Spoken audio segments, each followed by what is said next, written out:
производстве, в том числе и социалистическом, налоговой системе, экономической мысли, от слесаря до ученого и значимого чиновника Апсуарымя с Александром Гуля.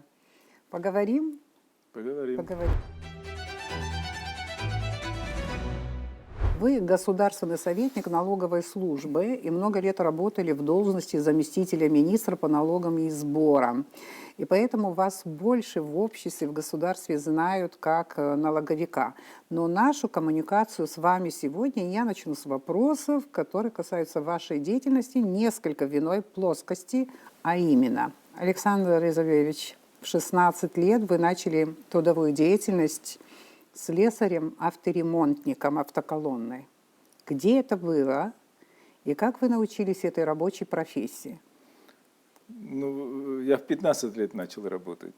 Принимается поправка. Да, 15 лет начал работать. Принимается. Вот, как говорится, социальной необходимости у меня такой не было. У меня родители были, папа был высокопоставленным чиновником, производственником, мама была директором школы.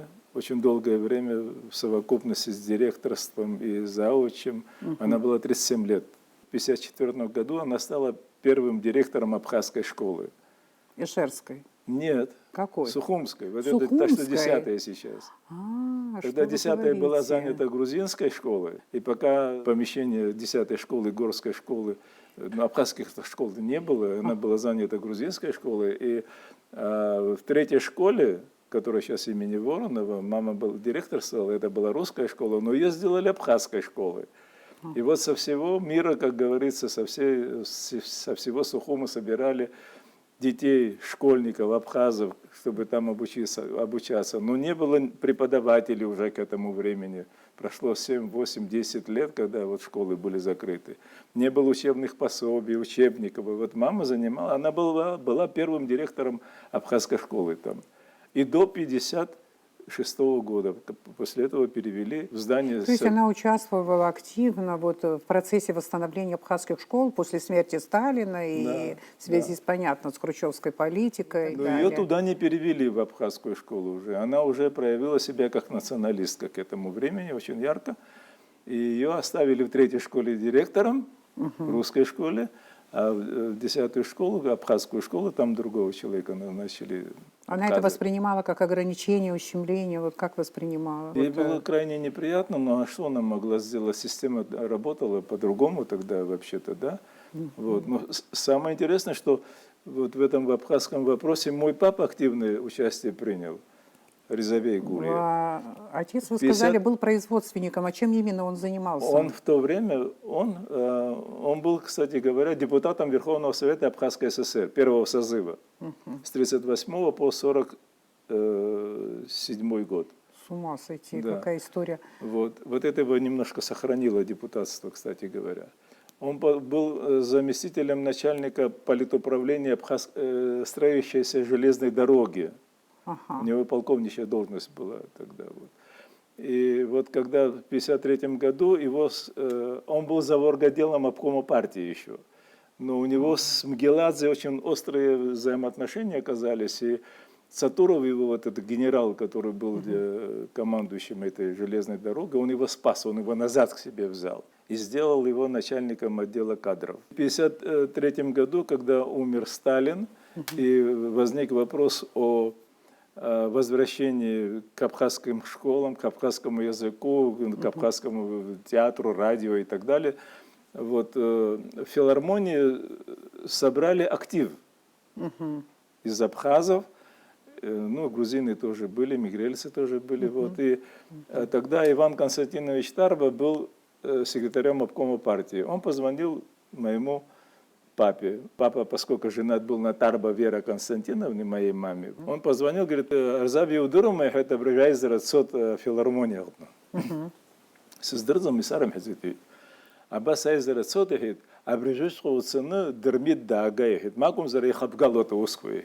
Вопрос решался, будем мы на грузинской графике, будем иметь грузинские школы или абхазские школы, вот. И папа недалеко он там находился, пошел к Дермиту. Дермит температурил, нездоров был. Вот. Когда Дермит это узнал, говорит, а брижет говорит, Срасшелхан снеудехит, ну, от филармонии до Дермита дома там Недалеко. 2 квартала. Я так зрук гулехи, так асаснейна абри ус яхзошизуми. Да. И когда папа пришел туда, там уже все вопросы были решены, кстати говоря.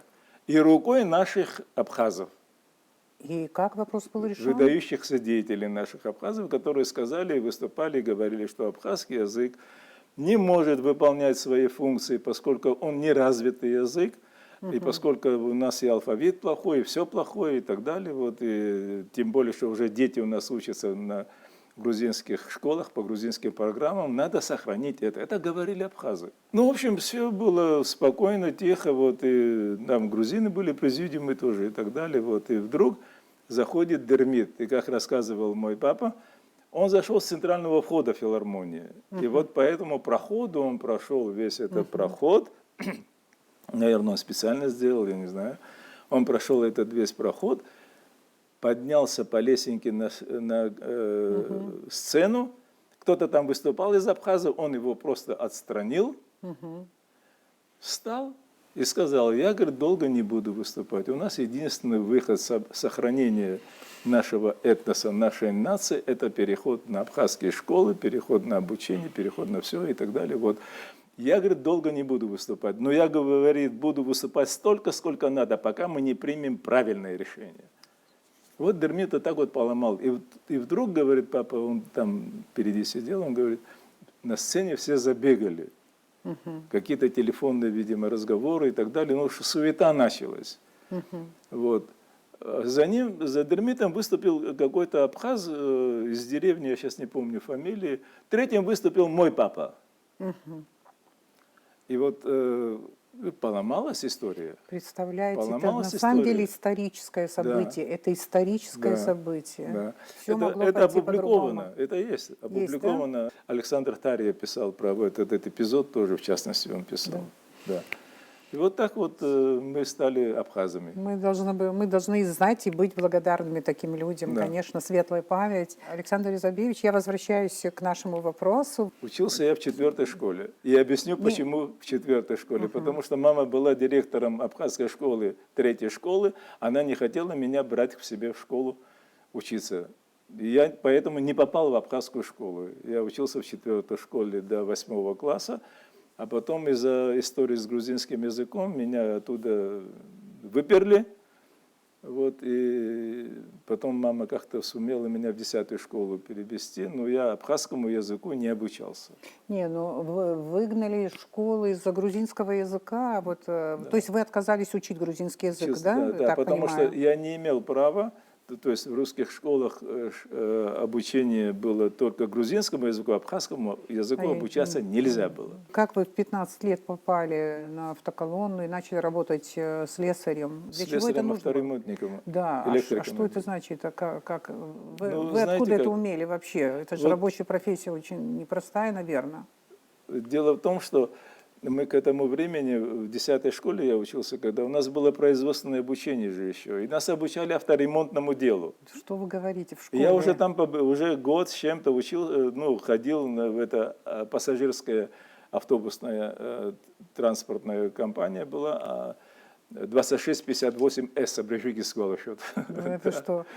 А где это было? По имама Шамиля, если налево, вот там вот гараж большой есть, в сторону вокзала, вот это там автобусная АТК была. Вот, и я пошли работать слесарем почему? Вы в школе еще учились? Параллельно, учился что ли, работали? Да. Вы параллельно? Я учился в школе, работал в ночной смене. А это не считалось детским трудом? Или уже 15 лет разрешалось, наверное, да? Ну, мне было 15, когда я начал работать, но уже скоро исполнилось 16, поэтому вот я сумел там работать, да. И я получал 78 рублей. Так вы работали из-за денег? Честно. Ну, в частности, вообще мои родители меня приучали к самостоятельности. Вот, и очень часто я помогал, в общем, они не противились тому, что я пошел работать. И главное было, чтобы я с учебой что-то там не испортил. А я не испортил с учебой. Вот, и одевался, обувался, девочек на мороженое приглашал, в кино приглашал. То есть я был, Очень рано вы это все начали. да, самостоятельный Да, был, да, это, кстати, хорошо. Даже сейчас не особенно, кстати говоря, родители своих сыновей, вот скажем, да, направляют именно вот таким вот образом. Это воспитывает человека. Да, да, да. И у нас ребята взрослеют очень поздно. После школы, наверняка вы мне, наверное, разъясните, последовала, я бы назвала, сплошная карьера, интереснейшая. Экономический факультет Ленинградского, теперь уже Санкт-Петербургского Да. университета. А там же аспирантура, защита кандидатской диссертации. В 60-х, на мой взгляд, поступить в такой престижный вуз было, наверное, архисложно. На мой взгляд, это такой важнейший социальный лифт. Как это получилось? Как вы поступили в этот вуз? Вы знаете, я вообще-то собирался в МГИМО поступать. Ага. Ну, я чувствовал, что по уровню подготовки я как бы подхожу. Это мое было мнение. На самом деле, что произошло бы, я не знаю. Но меня очень беспокоил мой английский язык. И поэтому я не рискнул. Не рискнул и решил. Я как-то вот за год до окончания школы побывал в Ленинграде. Очень мне понравился город. И я пошел в университет, посмотрел, там поинтересовался. Как раз приемные экзамены были. На общих основаниях поступали? Я поступал на общих основаниях, но там, знаете, какая была история? У нас такой был прием. 25 советских, 25 иностранцев было в группе нашей. Из советских 20 мест было для стажников. И только 5 мест было для без стажа. А вы были сразу после школы, без стажа? А я как без стажа шел, да. Я шел как без стажа. Но у нас конкурс был гораздо выше, чем у стажников. У меня было там, я не помню, то ли 12, то ли 17 человек, что-то такое было. Очень. Только пятерки проходили. Вот. И я так получилось, что получил все пятерки и поступил. Вы вообще занимались у репетиторов? Я не Тогда работал. вообще репетиторство было вот так вот распространено? Репетиторство было, и я просто ходил к подруге моей мамы. Тамара Степановна Акопова такая была, она русская была, замужем за армянином, очень грамотная женщина. Она со своими детьми занималась и со мной занималась. Вот, По какому предмету она занималась? русский язык Русский язык. и литература, да. Позже, в первой половине 70-х годов, это брежневский застой, как мы называем, да, учеба в аспирантуре и защита кандидатской диссертации. Я вот просматривала вашу биографию, и мне стало очень интересно. Вы написали в тот период диссертацию на тему повышения, вернее, факторы повышения эффективности общественного производства. Да. Тогда я так предполагаю, как историк, что это было на самом деле актуально, хотя это, наверное, актуально всегда. Скажите, честно написать свое видение по такой теме в тот период, это было возможно? Это было возможно, но было связано с последующими сложностями, на которые я и напоролся, как говорится. Вот чуть-чуть я просто расскажу. Вот есть такая теория факторов производства. Да? Она буржуазной считается. Да. Эта теория факторов производства говорит о том, что в процессе производства участвуют два фактора производства. Это труд и капитал. То есть за труд рабочие получают свое в виде заработной платы, а за капитал капиталист получает свое в виде прибыли. Да. Ну, как бы она критиковалась, естественно, в то время, но мне она нравилась тем, что я чувствовал, что там что-то есть рациональное. Вот. И я вот эту тему затронул, развил ее и так далее. Но поскольку у нас было очень много математики, я 5 лет в математике обучался, у нас так было вообще-то тогда. Вот. И мне, кстати говоря, последний год преподавал математику лауреат Нобелевской премии академик Канторович. С ума сойти. Да. Ну, уровень... Ну, какая школа. Да. Вот опять возвращаюсь к теме вашей диссертации. Факторы повышения эффективности производства. Вы называли это социалистическим производством. Тогда так было, да, или общественное производство? Я не сделал социалистическое, сделал общественное. В 1974 году вы эту диссертацию защитили, да, правда же? Да. Факторы какие? Вот и о которых я и говорил. Вот это, труд и да? капитал, но в социалистическом оформлении я сделал. Но за это был нещадно бит. А как это случилось? На защите? Что это было? Да, у меня очень тяжелая защита была. Там вообще почему-то все очень тяжело произошло. Я должен был первый защищаться. Но меня попросили там девушка, ну уже женщина, она очень волновалась, ей плохо было просто.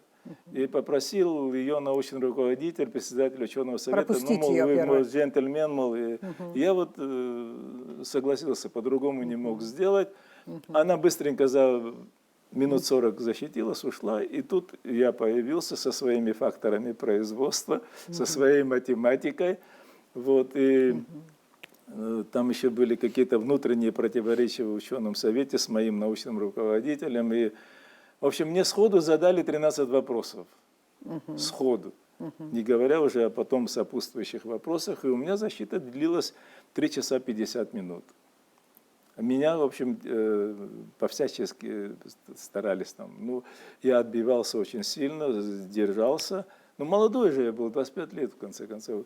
Но все-таки у меня было 2 черных шара. Из 21 голосующего 2 черных шара. Не, Но у ну, меня дальше это произошла история. Когда моя работа попала в ВАК, меня пригласили в ВАК. Оказалось, что ВАК дает, как правило, на рецензию. Рецензия первая оказалась совершенно отрицательной, поскольку это факторы производства. А вторая рецензия оказалась совершенно положительной. И тогда экспертный совет решил меня позвать и посмотреть на меня. Ну да. Вот, и я пришел, там было человек 15-17 таких, как я. Меня вызвали наконец, и я когда зашел, председатель ВАКа, такой профессор Кронрод был, он на меня так посмотрел, говорит: а вам что надо, молодой человек? А я совсем по-пацански выглядел. Я говорю: вот вы вызывали, а как ваша фамилия? Я говорю: Гулия. Он так посмотрел. Ну и молод же вы. Это я вам не было виноват. 25? 25. Правда, это очень да, рано. я не виноват, я говорю. Да, очень рано. Вот. Да. Я защищался в ВАКе 2-й раз. 2-й раз, да вы что, это вообще, да. И Через защитился. определенные трудности я прошла из Абхазского царства, но до этого не дошло, кстати говоря. После окончания аспирантуры, защиты, после питерский период, вы начинаете работать в Абхазском институте языка, литературы, истории имени Гулия. Вы начали изучать, тут уже, я так поняла, абхазскую промышленность. Правда Да, же? абхазскую экономику в целом. Абхазскую экономику, да. И вот ваше научное исследование основное, у вас много, кстати говоря, книг, но вот это региональный народно-хозяйственный комплекс Абхазская АССР, она вышла в 80-х годах. Но мне кажется, что это безумно интересно даже сегодня, когда мы пытаемся анализировать свою промышленность, которую имели в советское время до нашей войны. И мне очень интересно в этом исследовании ваша оценка уровня народного хозяйства Абхазии. Дело в том, что вот эта идея, я потом отдельной книгой еще дополнил, естественно, вот это народно-хозяйственный региональный комплекс, а мы издали совместную книгу, это Бела Ашуба была, Нинель Бушина, Рой Лагвилава и я. Вот мы вчетвером хорошую монографию издали, довольно солидную, плотную такую вот. И мы ее должны были опубликовать Мяснейроба. Мы были в плане Мяснейроба, и вдруг нас вызывает Георгий Алексеевич и говорит: вам надо ехать в Тбилиси, говорит, у вас там какие-то проблемы с вашей монографией. Я сразу подумал, что это из-за меня произошло, потому что там Бела Ашуба говорила про сельское хозяйство, очень хорошее исследование. Нинель Ефремовна говорила, Бушина, про курортное хозяйство, тоже очень исследование хорошее. Рой Лагвилава Михайлович говорил про рабочую силу, использование рабочей силы. А я в целом давал сравнительный анализ СССР, Грузия и Абхазия. Ага. И я понял, что я попал опять. Вопросы к вам были именно Я к вам. думал, я сразу понял, что вопросы ко мне, да. и я не ошибся в своих предположениях. Мы поехали туда, в ЦК нас вызвали, в отдел науки и учебных заведений. Был академик Сехниашвили такой вот, он был руководителем этого отдела в ЦК Грузии, и очень грамотный, кстати говоря, очень интеллигентный человек, и Мне даже иногда казалось, что ему не нравится то, что он делает по отношению к нашей монографии, но он должен был это вынужден, делать. да, Да. да, да. Вот. И на самом деле к другим работам не было претензий. Вот моя работа, вот, и сразу же пришли из Академии наук, там люди, экономисты, академики, которые целые, у меня даже это есть дома, сохранилось, целую вот бумагу написали, что вот там вот я совершенно не прав. И в конце концов выяснилось, что они никак не рассматривают экономику Абхазии в отрыве от экономики Грузии, естественно. Почему вы сделали такой сравнительный анализ? Я говорю, потому что я хотел знать, что у нас происходит с нашей экономикой. И на самом деле разница была существенная. И в бюджетном финансировании, и в нашем вкладе. Кстати, вот по тем моим исследованиям, Абхазия не была дотационной республикой, а Грузия была дотационной республикой. Мы недополучали. Мы фактически от того, что давали в бюджет Советского Союза и Грузии, мы получали около 30 с чем-то %. Это им не понравилось сильно. Поэтому они посчитали вот такую постановку, то есть постановку проблемы вот в таком формате, да. что это некорректно. И выводы это тоже неправильные. Да. Ну да. Вот, и когда вот я там что-то подправил чуть-чуть, но очень чуть-чуть. И когда они второй раз меня туда уже одного вызвали, и тоже в ЦК вызвали, и тоже начали меня там, пытались ну как-то поломать, вот я тогда сказал, да вообще, я говорю, не проблема. Зачем, я говорю, мы столько мучаемся. Я забираю свою работу, вы сдаете без моей части эту работу, я говорю, она прекрасно пройдет у вас нет проблем, претензий. А я говорю, я ее в Москве сдам, и все. Я говорю, я просто ее дополню, сдам и сделаю еще лучше. Я говорю, вообще никаких проблем нету. Вот это их очень сильно обеспокоило. А почему, говорит, в Москве? Ну, если здесь не получается, то в Москве, я говорю. А как вы сдадите в Москве? Это, я говорю, не проблема. Я думаю, хорошую работу сдадут в Москве. Они говорят, а вы считаете, что у вас хорошая работа? Я говорю, ну раз вы столько со мной общаетесь, значит, наверное, чего-то она стоит, я говорю. Ну да, да. Вот, ну и потом, в общем, видимо, ЦКовское было решение. Был секретарь ЦК его, Южелас Хаштейт, тоже вмешался в эту историю, ну, в общем, пропустили книгу. Пропустили, да. Ну, вообще, их щупальца могли достать и до Москвы тоже. Я, Возможно. знаете, да, такая история Я была. думаю, что вы попадались. И даже не я как-то проскочила, хотя пережила очень многое в связи с диссертацией, когда люди просто, я же знаю, сколько человек, моих друзей защищалось, у них вообще не было проблем, проблемы были у меня. Дело не в этом. Вот на кафедре, где я училась, работал профессор Епифанов, который был автором одного из учебников по истории СССР. Ну, огромный такой фолиант, Да. учебник. Я даже цвет обложки помню, сегодня студентам рассказывала, такой, кажется, фиолетовый какой-то бордовый. Да, но солидный, большущий учебник, история СССР, начиная с древнейших времен. И когда на кафедре он узнал, что обучается в Это аспирантуре... двухтомник, по-моему, был? Нет, однотомник. Однотомник, да. Он узнал, что я абхазка, обучаюсь на их кафедре, и он нашел меня. Старенький был Павел Павлович. Это очень. МГУ? Это МГУ, и очень старенький, и еле-еле ходил, ходил и проводил лекции. Мне кажется, когда даже, вот несмотря на все равно было демократично. Вот старая интеллигенция Да. все равно имела уважение. И сейчас очень быстро, мне кажется, люди уходят на пенсию, прекращают преподавательскую деятельность. А там вот они очень все были пожилые. Он на кафедре, как раз было заседание, подошел ко мне, познакомился. И почему он заинтересовался мной, скажем, да? В этом учебнике, который он издал, в разделе там, «Древняя Русь», в параграфе «Культура Киевской Руси», он написал одно предложение, что памятники, христианские памятники Киевской Руси обнаруживают близкое сходство с христианскими памятниками Абхазии. И вот это проскочило. Вы же понимаете, что для них это вообще убийственно. Они считают, что никаких христианских памятников у абхазов нет, они есть только у грузин. Он говорит, я такое, говорит, пережил из-за этого. Что, говорит, со мной вытворяли. Вот, И да. она сколько раз, говорит, меня таскали в ЦК, и с трудом мы сохранили этот учебник. Они требовали, говорит, грузины, чтобы взяли вообще эти учебники из библиотек, из магазинов. Вот такая история. Да, я опять к вам возвращаюсь. Вы в своей работе также писали о путях рационального размещения производства. Вот я хотела бы узнать суть. Вот я вам эту историю расскажу. Я Давайте. тоже это в работе своей затронул тогда. Дело в том, что в Тбилиси разработали в Академии наук схему расселения.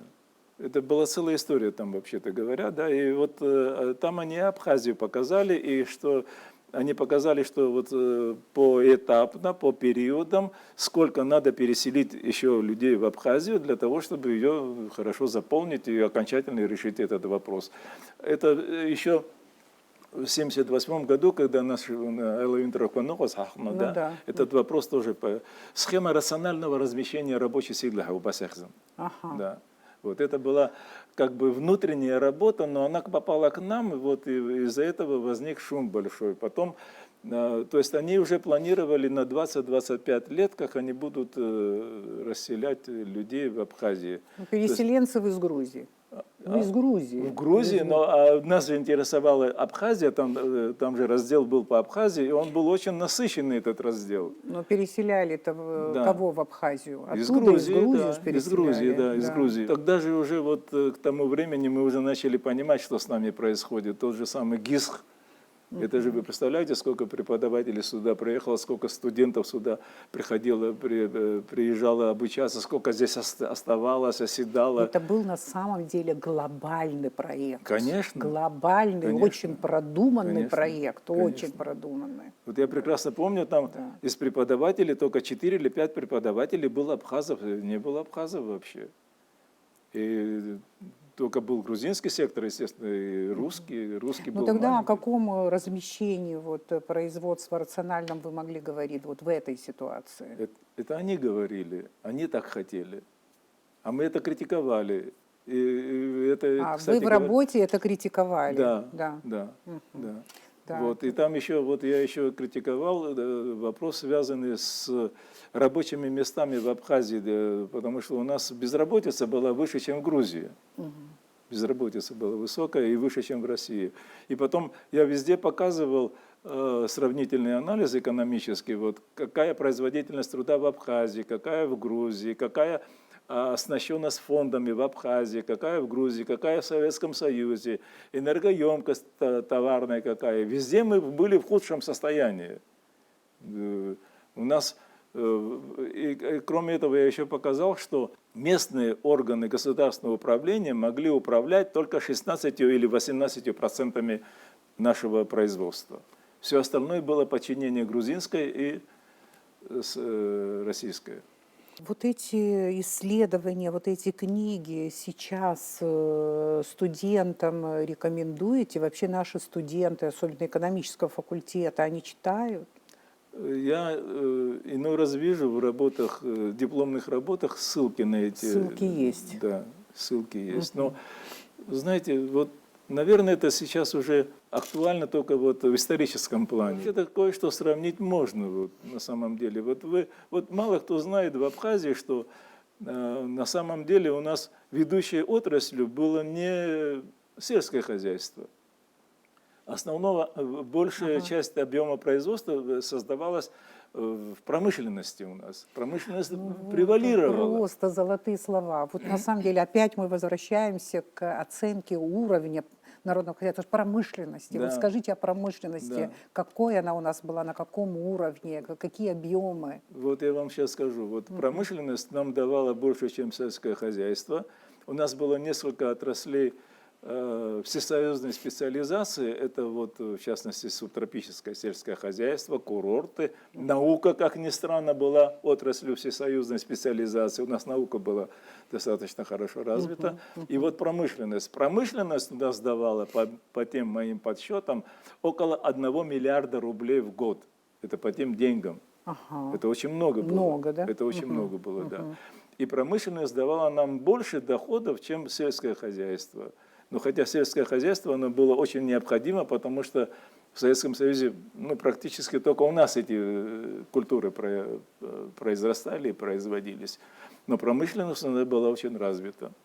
Тогда я задаю вопрос вот такой, который волнует меня все время. Тогда что произошло с нашей промышленностью потом, в 90-х? Что произошло? 90-х. война. И война, конечно, сами мы виноваты во многих вопросах, что мы не смогли сохранить свои производства. Но, наверное, не смогли бы сохранить, потому что были порваны все экономические связи. Мы же работали не на Абхазию, вообще-то говоря, наша промышленность работала не на Абхазию, да вообще вся наша экономика работала в основном не на Абхазию, а на весь Советский Союз, на, ну, типа, экспорт из Абхазии в другие республики и тому подобное. Вот. И когда все это нарушилось, когда эти все связи были разрушены, то есть самое главное, вообще-то говоря, в условиях рыночной экономики, да любой экономики, в общем-то, а тем более рыночной, не производить важно, а сбыть важно. Да. Произвести всегда можно, найдя какие-то ресурсы, там и денежные, и финансовые, и материальные ресурсы, можно произвести. А вот сбыт – это самое главное. Да. Ну вот когда все предприятия вот эти резали, превращая в металл для продажи, все это уходило в Турцию, не знаю больше куда, Да. это уходило, скорее всего, в Турцию. Да. А где было государство? Это же делали частники, которые считали, что они вольны, они свободны делать все. А государство почему допустило? Оно могло этого не допустить. Если уж что-то вывозить и продавать в интересах государства, скажем, да, чтобы государство что-то заработало, это должно было делать государство. Трудно однозначно ответить, потому что после войны многие производства остались же, вот, они не работали, потому что не было сырья и не было сбыта. Даже если было сырье, не было сбыта.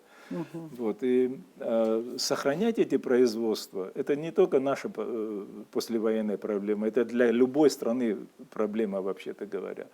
Сохранять после войны производство очень сложно. Во-первых, людей не хватает, ресурсов не хватает. Людям же надо платить хотя бы за то, чтобы они это сохраняли, они не резали, не продавали. Вот. Но дело в том, что когда производство, даже сохраненное производство стоит, оно просто портится. Вот представьте себе станок, да, и у него какие-то детали. Вот какая-то маленькая каверна на каком-то двигающемся агрегате начинает портиться, вот, и, казалось бы, станок хороший, хорошо покрашен, а внутри уже не работает это, потому что в течение нескольких лет это не функционирует и начинает портиться. Вот, и... Но решение о том, надо ли сохранить или надо там продать в каком-то виде и так далее, это должно было принимать государство. Как могли люди, которые не имели отношения к этим предприятиям, просто на этом вот так вот зарабатывать? Я вообще больше об этом. Если бы государство решило, что, вы знаете, этот завод мы не сможем сохранить. Если даже будем производить, у нас нет рынка сбыта и так далее, давайте что-нибудь заработаем, и пойдут денежки эти в бюджет, тогда это было бы рационально, это было бы понятно. Но такого разговора же не было ни на одном уровне. Нет, был. Я Было? даже присутствовал на такого рода разговорах. Это были совещания у Владислава Григорьевича по этому поводу и у Геннадия Леонидовича Гагулия. Это Да. вот какой год был уже? Это как раз вот 90, скорее, 5-й год, вот так вот, 4-й, 5-й год, скорее. И вот, что да. там обсудили, какое Да, решение вот и приняли? обсуждали, и даже вот сохраняли какие-то производства. Вот химзавод очень долго держался, вот как бы, да, в таком состоянии вроде бы сохранялся. Потом завод газовой аппаратуры даже что-то производил. Сухумприбор что-то производил, вот из остатков сырья, там, материалов и тому подобное. Но дело в том, что за этот период, вот за несколько лет военных и послевоенных лет, в России что-то произошло очень серьезное. Туда хлынули товары со всего мира. То есть экономика стала рыночной, открытой стала. Вот, и наши товары, естественно, не могли уже, наверное, конкурировать, и они уже не нужны были особенно. Тем более по цене мы не могли конкурировать. Вот мой брат двоюродный, он был директором мясокомбината вот, после войны. Он там работал до войны. Главным технологом после войны Алексей Гулия такой вот был, к сожалению, Деней Псахет. Вот. Он пытался наладить производство колбасы и сосисок.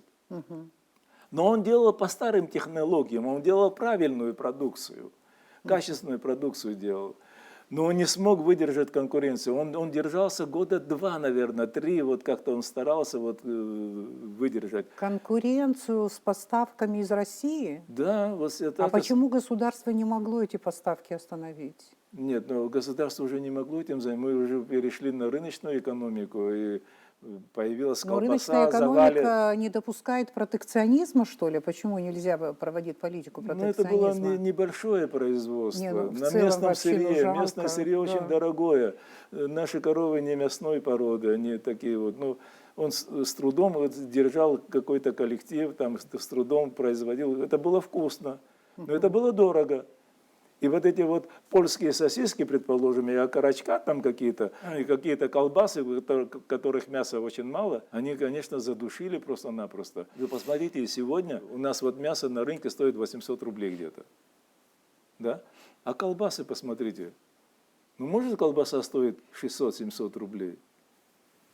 Вот такая колбаса. А вот представьте, из нашего мяса, если сделаем мы колбасу, она уже будет 1500 стоить, наверное. Сможем мы конкурировать?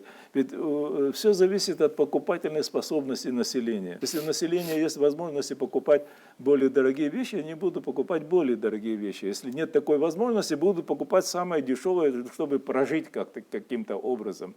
Это я не в упрек этим людям говорю. А что им делать остается?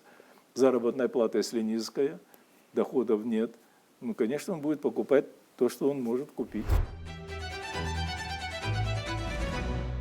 Советский Союз продолжает все равно нас в какой-то степени, конечно, волновать, хотя мы понимаем, что все ушло, все уехало, но тем не менее. Вот во второй половине 20 века, потом 70-е, 80-е и даже позже история лицезрела выдающихся реформаторов на разных континентах, скажем так, вот, и благодаря деятельности этих людей нищие, бедные страны вышли в экономические лидеры. Ну, например, вот страны, которые особенно меня как-то интересуют, это Малайзия, например. Юго-Восточная Азия. Да, Сингапур, и, кстати, Уругвай тоже вот интересует, потому что вы знаете главных лидеров в этих государствах, и они же вышли из нищеты и практически вошли в круг стран, которых называют азиатскими тиграми. А в это время вот как раз Советский Союз идет ко дну. Все же я хочу именно ваш взгляд. Понимаю, что на вопрос причины в чем, отвечают, что комплекс причин. Все же у меня вопрос немножко по-другому. Больше экономические причины или политические? Вы знаете, и то, и другое, и плюс еще технологические причины.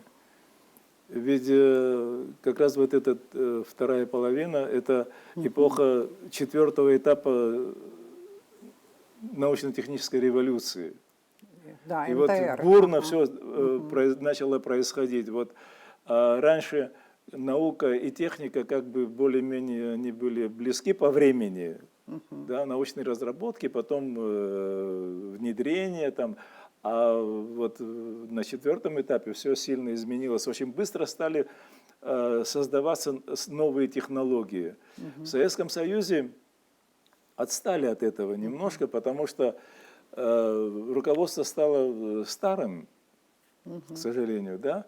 Динамика не та оказалась, не могли выхватывать все это вовремя.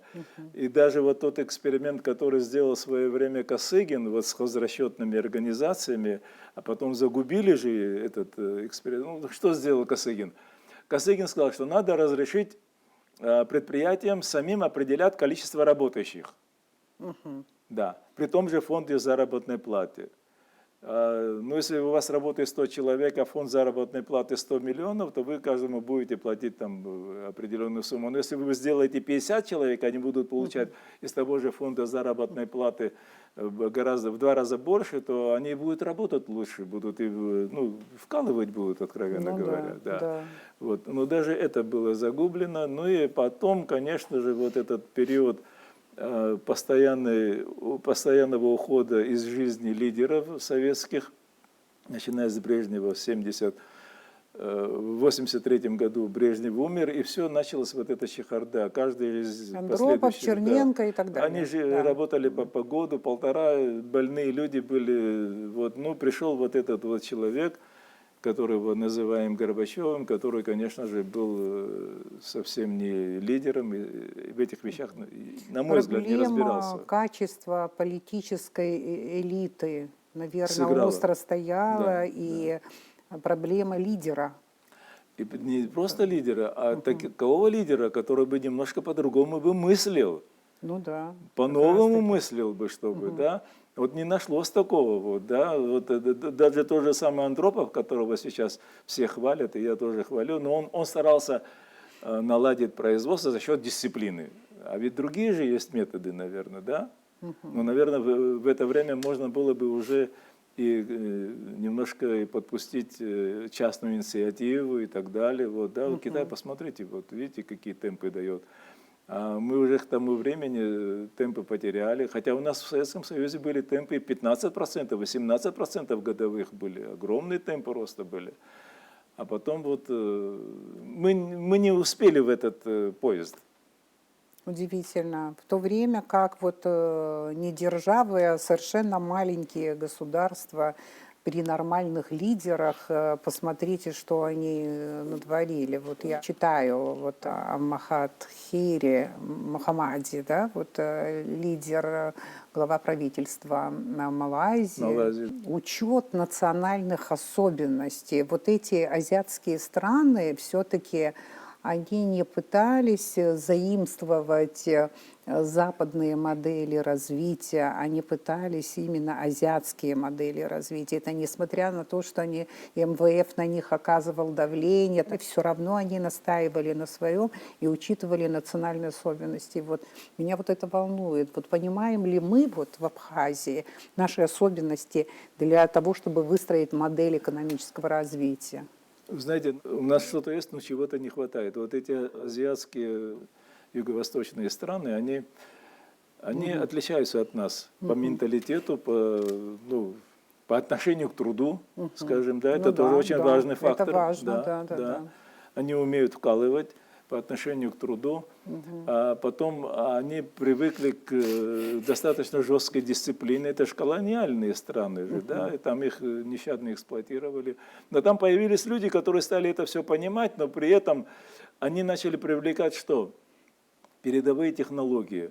Почему туда пошли передовые технологии? Потому что они видели отношение этих людей к труду, во-первых. Во-вторых, они понимали, что там можно платить меньше гораздо за этот труд. Создавать продукт в Европе там, или в Америке. Дешевая рабочая сила, скажем так. Да, рабочая сила, да. То есть вот себестоимость продукции там оказалась гораздо ниже для тех, кто туда вложил свои деньги и создал какие-то производства. Вот вы посмотрите, сейчас вот в Абхазии очень много всяких товаров, которые продаются. Но посмотрите, откуда они. Это там Таиланд, это Вьетнам, это Малайзия. Хорошие товары, но они все под брендом ведущих фирм, которые вот, туда вложились, и вот они получают высокие там заработки, сверхприбыль получают, по сути дела. Но ведь страна же развивается,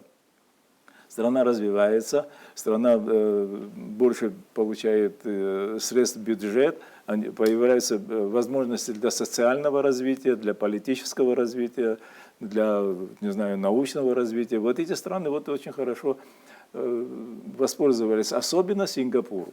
Вот, есть же там, есть два больших азиатских тигра, это Китай и Япония, и малые тигры, это Сингапур, Тайвань, Гонконг и Малайзия. Вот. А Южная Корея? Южная Корея, да. Да, Южная Корея. Да. Южная Корея уже относится к разряду развитых стран. Сингапур тоже относится к разряду развитых стран. Да. Вот выше мы говорили, вот как раз я заговорила о протекционизме, но я понимаю, что это большая проблема в одной передаче, где у нас много... Кстати, вот я к предыдущему вопросу хотел бы добавить, что они были признанными государствами. Это тоже было важно. Это очень важно, да. Это... Капитал не идет туда, где шатко. Вот в свое время Соединенные Штаты и Япония сделали серьезный экономический рывок. Но они ведь тоже начинали, не очень легко им всем было. Есть такое мнение экспертное, что они следовали рекомендациям того же Фридриха Листа, о котором вот я говорила, и который, насколько я знаю, вряд ли я его знаю очень хорошо, говорил о протекционизме, о необходимости регулирования рынка на определенном этапе. Вот сейчас, например, в Абхазию иногда петрушку и всякую зелень завозят. Я вижу в магазинах огромное количество вот такого товара, я наблюдаю на рынке и начинаю удивляться. В Абхазии неужели мы зелень не можем вырасти? Ну, наверное, не можем. Ведь речь не идет же просто о производстве зелени. Речь идет об индустриальном производстве. Вот все переходит на индустриальные рельсы. Вот сейчас зелень очень ходовой товар, но очень сложный товар. Эту зелень тяжело хранить, она быстро может испортиться, ее надо вовремя транспортировать, ее надо, чтобы зелень попала туда, где она будет реализована. То есть это там проблема, цепочка довольно большая. Вот. Но для того, чтобы зелень производить, а зелень нужна в основном зимой, да, когда никто не производит, это надо создавать теплицы, целые комбинаты надо создавать. На чем ее выращивать? На грунте или на искусственном орошении там, и так далее? Вот эти вопросы очень сложные, а это все дорого же стоит, вообще-то говоря. Можем ли мы это сделать в Абхазии сегодня, и кто вложится, самое главное, и какие специалисты будут работать. Вот я вообще удивляюсь этим людям, которые у нас вот производят помидоры, огурцы вот в Абхазии. Да? Это же очень сложное производство, потому что, не дай бог, какая-то болезнь, какие-то микробы, какие-то бациллы, там, и вот это производство сразу, в этом месте все уничтожается сразу. Или там производство птицы. Птицу надо выращивать, животных надо выращивать, это надо лечить их все время надо следить за ними. Это очень сложный технологический процесс. Вот мы в Абхазии, у нас пока нет таких условий. Нужно, чтобы были люди, которые умеют заниматься этой зеленью, знают, как этим заниматься. И чтобы были руководители этих производств, грамотные руководители, потому что это технология, уже сложная технология. Вот в Исландии одной из статей экспорта у них являются как раз ягоды различные, да, и зелень. У них же там Исландия — это вулканическая страна, и они за счет вулканов создали теплицы различные, и там они стараются к зимнему периоду, подгоняют они это все. И они производят сельхозпродукцию в этих теплицах, и потом в Европе продают. И Исландия одна из тех стран, которая на передовых позициях по уровню потребления и жизни находится, хотя почти ничего не имеет, вообще-то говоря. Да? А население чуть больше, чем в Абхазии. Ну, территория гораздо больше, конечно. Мы продолжаем «Абхазский путь». Следующий блок наших вопросов. Мы теперь, наверное, все же поговорим о наших налогах, налоговой системе, о налоговом ведомстве. Немножечко истории. Насколько я помню, закон первый, да, вот о налоговой службе, он появился в 1994 году. Создали государственную налоговую службу, Да. которая позже, в 2002 году, преобразовали в Министерство по налогам и сборам. Да. Пока хочется спросить задать такой вопрос. Самый трудный период работы этого ведомства — это вот этот период, послевоенный? Да, конечно же, да. Я налоговый стал работать в 1999 году. Я застал еще эти очень серьезные трудности. Ну, вы знаете, как вот трудности не только организационные, трудности связаны с менталитетом, даже вот так вот, да. Тем более это послевоенный менталитет. И вот этот аргумент, а за что я воевал, это очень серьезный аргумент, кстати говоря, очень широко употреблялся. Это серьезный аргумент. На самом деле, за что воевал человек? Чтобы вот платить деньги потом. Сейчас с этим лучше? Да, Сейчас конечно. тоже говорят, а за что я воевал? Ну, Скорее всего, уже, да, уже по-моему, почти... немножко это уже утихло, Да. практически я этого не слышал. То есть менталитет поменялся за это Да. время. Вот. Все было очень сложно. Во-первых, с нуля создавать налоговую службу – это тяжело. Надо было иметь какие-то нормативные документы, законодательные документы. И вот Владислав Григорьевич тогда целую группу наших экономистов, которые в этом разбирались, отправил на Пицунду. Они там 2 недели находились и создали пакет законов по налогам. Налоговое законодательство, по сути дела, было создано, которое в достаточной мере сегодня работает. Ну, а потом сильно оно изменилось, конечно, впоследствии, но все равно вот основы были тогда заложены. Но это одно было направление. Другое направление – кадры. У нас не было налоговой службы до войны. Она только зарождалась до войны. Вот эти люди, их было не так много. Абхазов тем более было мало. Или там грузины были в основном же там. Вот их привлекли к этой работе. Ну, как вам сказать, не было ни помещений, вообще никакой оргтехники не было, документации не было, бланки мы тогда не знали, как составлять, какие бланки и так далее. Но, конечно же, для нас примером была Российская Федерация, ее налоговая служба, но не все подходило для нас. Вот мы как-то тогда вот люди тогда старались, и потом мы старались, чтобы вот как-то адаптировать все эти документы к Абхазии. Вот. И, конечно же, надо было начинать с чего? С налогоплательщиков. Нужно было создать просто учет налогоплательщиков. Мы же не знали, кто налогоплательщик, а кто должен платить, кто не должен платить, кто какие налоги должен платить. Налогоплательщик же не должен все налоги платить. Вот это такая была проблема. Потом как-то надо было приучать людей, что они самостоятельно должны платить налоги, самостоятельно исчислять должны налоги. Налоговая же не должна заниматься сбором денег. Налоговым работникам деньги не должны в руки попадать, они должны контролировать, как налогоплательщик платит налоги своевременно или полно, как вот он платит. Вот. И когда в 99-м году я начал работать, у нас вот эти вопросы были самыми главными. А кто был первым председателем? Председателем был Куправа Беслан Сергеевич, первым. Потом был Григорий Еник, а потом вот назначили Озгана, одновременно нас назначили Озгана председателем налоговой службы, а меня его замом. Да, это тогда налоговая непосредственно подчинялась президенту, президент своим указом назначал. Вот. И вот когда мы начали работать, было довольно сложно. Очень было много случаев непонимания друг друга. Вот почему меня должны проверять, вот, например, да? Или даже если проверили, ну что вы там нашли в конце концов? Ну, и что я должен платить? И что я должен еще штрафные санкции платить? Ну что это такое? Это вообще же неправильно, да? И на моей памяти есть еще вот те годы, с автоматами приходили.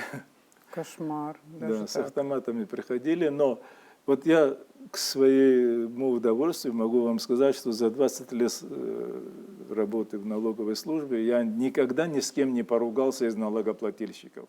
Я всегда пытался, как говорят американцы, мягкой силой убедить человека, показать ему, что это на самом деле вот так, вот так, вот так. Я прямо... Ну, арифметикой занимался, карандашом писал, вот вы должны уплатить. Какую уплатить. выдержку надо иметь Да, для этого? Да, а другого нельзя было. В общем, сложная была нельзя. эволюция, абсолютно сложная. Да. Да, сейчас, слава богу, гораздо лучше уже. Ну, потом мы уже ИНН ввели, потом ввели там кассовые машины там, и так далее. Вот это все, это уже прогресс большой. И сегодня очень много дел у налоговой. Вот, но это все на месте не стоит никогда. Вот и эксперты выделяют страны с эффективной налоговой системой или же страны с наиболее низкими, а может и более высокими вот налогами. Вот что в этом контексте можно сказать о нашей стране? Каково наше налоговое позиционирование? Вот наша система налоговая, да, вот какая она? У нас налоговая система в принципе, нормально составлена, хотя она все время нуждается в совершенствовании. У нас налоговое бремя очень привлекательное. У нас налоговая нагрузка практически 2 раза ниже, чем в Российской Федерации. И я считаю, что это большое достижение для нашей налоговой службы. Вот. И вообще для нашего государства. Но у нас, конечно же, есть теневая экономика, как и в любой стране. Нет ни одной страны в мире, где не было бы теневой экономики. Я вот лет 10 тому назад читал на английском языке Newsweek, и там была статья, посвященная налогам в Соединенных Штатах Америки. И там автор писал, что как минимум 25-30% у них теневая экономика. Это в Соединенных Штатах Америки. А у нас сколько, как вы думаете? Я не могу на это ответить, потому что это слишком ответственно на такой вопрос отвечать, и я могу только пользоваться ощущениями. Некоторые эксперты будет говорят, что неправильно. где-то 50%. Ну, даже это 55%, ощущение, да. На самом деле есть методики, с помощью которых можно высчитать теневую экономику, но они довольно сложные, и для этого надо иметь очень хорошую статистику, правдивую статистику. У нас-то такой статистики пока нету, к сожалению, по объективным причинам. Но эта методика требует, чтобы вы изучили там 50 или 70 показателей статистических, и тогда можно выйти на теневую экономику. А вы сказали, что вот налоговая нагрузка или бремя, которое не высокое, а низкое, как возможность для развития бизнеса, или это хорошая возможность, да? Да. Но такая нагрузка, она принималась еще тогда, в те годы, давно уже это было, а сейчас уже другие какие-то реалии. Вот такие низкие налоги, они тоже не мешают росту наших доходов собственных? Чтобы снизить эту налоговую нагрузку, чтобы для предпринимателей появились еще большие возможности, да, участвовать в экономическом развитии страны, то возникает и другой вопрос. Вот если бы это можно было бы действительно сделать, если бы у нас не было бы, я сейчас не знаю, сколько там процентов этой теневой экономики, если бы предприниматели, если налогоплательщики, ну, скажем, в достаточной мере полностью уплачивали бы налоги, тогда бы бюджет у нас бы вырос бы, и за счет этого роста бюджета можно было бы какие-то налоги, ставки налогов понизить, наоборот, да, понизить, да. потому что мы же с такими же усилиями получали бы прирост бюджета. То есть это какой-то замкнутый круг. С одной стороны, налогоплательщики жалуются, что для них это налоговое бремя слишком тяжелое, а с другой стороны, они не платят полагаемые налоги. И их понять тоже можно, кстати говоря. Это естественно. Любой человек, если не хочет платить деньги, правильно? Вот вы даже идем на свадьбу, и нам неохота платить деньги. Не говоря уже о каких-то покупках. Но если бы мы вышли бы на более низкий уровень теневой экономики, бюджет бы у нас бы вырос бы, ну, хотя бы наполовину, предположим, или еще больше, там, я не знаю, какие цифры там могут появиться, то тогда можно было бы подумать о снижении ставок налогов на какие-то виды налогов. А наоборот не получается, потому что бюджет нужен государству. Без налогов государство существовать не может. Ну, конечно, да. Цивилизация человеческая, государственность человеческая связана с налогами. Все, другого варианта точно. нет. А вот по поводу предложения некоторых специалистов о необходимости ввести прогрессивную шкалу подоходных налогов, что вы думаете? Я думаю, что это имеет смысл рассматривать, да. Но имеет смысл рассматривать, если мы сможем сделать так, чтобы теневая экономика была бы не такой высокой. Да? Ну, или меньше стала, по крайней мере. Ну, конечно, вот представьте себе, у нас сейчас вот подоходный налог, да, условно говоря, да, не условно на самом деле, 10% от дохода, 10%. Платить 10% от 1000 рублей, это 100 рублей, да, или платить от 10 тысяч рублей, это 1000 рублей, кому легче? Конечно же, с 10 тысяч рублей легче заплатить эти 10%, чем с 1000 рублей. Потому что тот, кто платит с 1000 рублей, у него 900 рублей всего остается. А тот, кто платит с 10 тысяч рублей, у него остается 9000 рублей. У него другие возможности. Да? Надо как-то выравнивать эту ситуацию. Кто меньше получает, он должен меньше платить. Кто больше получает, наверное, должен больше платить. Вы можете назвать какие-нибудь еще вот налоги, с помощью которых можно было бы увеличить наши доходы собственные? Ну, например, скажем, акцизные ставки, что можно с ними сделать? Акцизные ставки, ну, это на самом деле в основном это касается табачной и алкогольной продукции, да? Это не товары первой необходимости, это мы так говорим, но вообще-то говоря, каждый из нас все время сталкивается с необходимостью приобретения либо табачных изделий, либо алкогольных изделий. Ну, так или иначе мы с этим связаны. Но в крайнем случае это не хлеб, не картошка, не мясо там. Вот. На эти продукты у нас внутри страны, то, что мы производим акцизную продукцию, если она реализуется под акцизной продукцией, если реализуется внутри страны, она облагается акцизом. Там 6%, еще там, ну, разные там ставки. Но мы завозим очень много алкогольной продукции и табачной. Табачную всю завозим практически, да, и алкогольной продукции. Вот. Но если мы повысим эти ставки, не факт, что мы перестанем курить или пить. Совершенно не факт. Зато это будет нагрузка на людей, вот, дополнительные расходы и так далее. Хотя над этим можно и подумать вообще. А где вот еще есть налоговые потери вот для бюджета? Как вы думаете, еще вот какие-нибудь? Я думаю, везде, где не показывают объемы производств, везде есть потери. Везде. У нас потери начинаются с границы и завершаются здесь. Вообще налоговое ведомство работает. Я не хочу высказывать свои оценочные суждения, потому что, ну, во-первых, я не специалист. Вам, наверное, можно, да, будет корректно сказать, вот сегодня на каком уровне находится наше ведомство, ее работа. Если посчитаете корректным ответить на этот вопрос, было бы очень хорошо. И, может быть, как-то подумать о том, в каком направлении еще нам надо двигаться для того, чтобы усовершенствовать свою налоговую систему. Исходя из моего опыта, я вот, 20 лет все-таки проработал. Вы знаете, вот на каждом этапе как-то мы улучшали свою работу, налоговые органы улучшали свою работу, и при этом происходило совершенствование налоговой системы и налогового законодательства. Это, ну, такое, может быть, не так быстро это происходило, как мы хотели бы, но это все равно и сегодня это происходит. Вот сегодня у меня на столе, на работе, новый законопроект, связанный с патентной системой налогообложения. Вот там изменения и так далее, вот чтобы совершенствовать этот закон, ну, на рассмотрении находится. И каждый раз это происходит. Конечно же, работа налоговых органов совершенствуется, конечно же. Но что надо сделать, на мой взгляд?